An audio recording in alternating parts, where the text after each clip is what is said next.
Phone carrier AT&T wants to cancel their landline phone service for many Californians, causing protests among customers who say they rely on it. Thanks for being with us tonight. I'm Laura Painter. As state officials consider whether to let the carrier off the hook, AT&T officials have been meeting with residents in town hall meetings. ABC 10's Luke Clary was at a meeting tonight in Yolo County and joins us now. Luke, tell us what happened.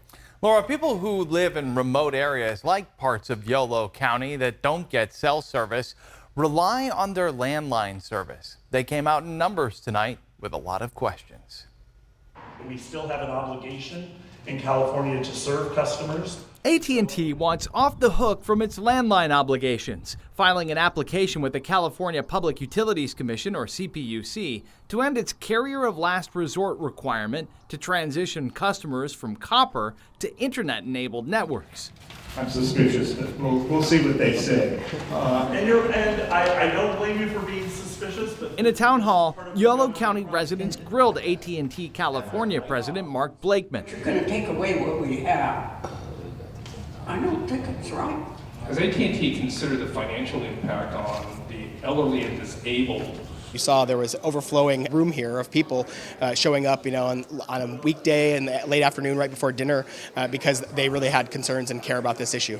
Yolo County supervisors wrote a letter to the CPUC opposing AT&T's application, saying rural customers don't have other reliable options and count on landline phones for emergency services in times of natural disasters. Concerns reflecting the thousands of comments on the CPUC docket overwhelmingly opposed to the application. So, the copper landline is actually their primary source of communication with the outside world. What about those people who live in rural areas who depend on your copper network?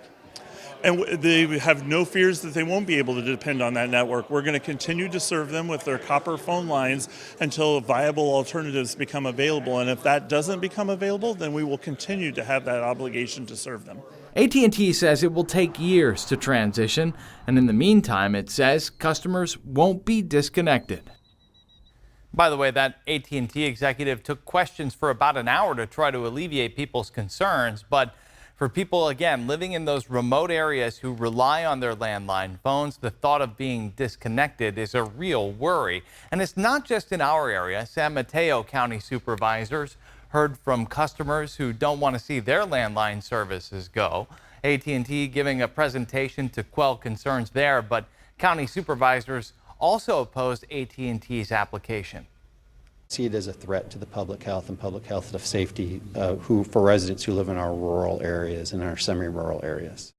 AT&T said that in the late 1990s, 15 million Californians depended on landlines. Now that's closer to 500,000. The next public hearing on this is set for March 19th. Laura.